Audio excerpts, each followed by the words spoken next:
Bo muri komine Gishubi bamenyesha ko amavuriro menshi yo muri iyo komine atagira imiti yahora itangwa ku bagwayi baja kuhivuriza. Igitera amakenga abanyagihugu ngo nuko n'imiti itahora ikena nk'imiti ivura inzoka canke iy'ubushuhe nk'umuti wa paracetamol atayo bakironka ku mavuriro.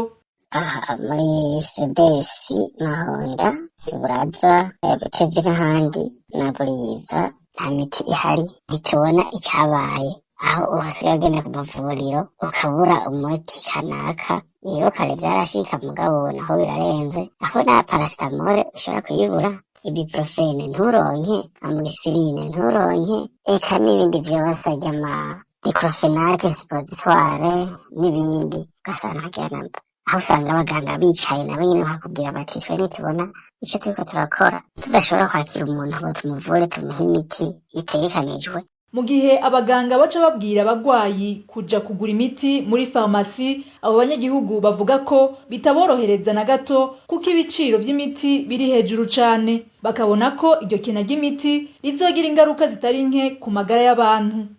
Iyo ugiye kwivuza barakwandikira imiti, bakubwira yuko bakumviriza gusa bakagufasha mu kwandika imiti mubo ukaza kugura mu mafarumasi. Ugasanga abagwayi birabapfuna cane ku mafarumasi, ugaca usanga birazimvye cane, ibinini kinini kimwe ca albendazole kigeza 1,500. Ibinini vya malariya hariho naho biriko biragurwa 7,000 birya batazira mubo. Rero twege ingaruka bitugirako nuko tutahava tugura ivyo tutazi yuko bigifise garanti. Ikindi naco abantu ntibakija ku mavuriro baca bavuga bati ko numva mbe barukureka nivure, bizava bituma bigira ingaruka ukamira ibiti udategeza kumira. Abanyagihugu bo muri komine Gishubi basaba abategetsi babijejwe kubaronsa imiti ikwiye kugira bashobore kwivuza neza, narirya iyo abanyagihugu badafise amagara meza igihugu kidashobora gushika kw'iterambere rirama.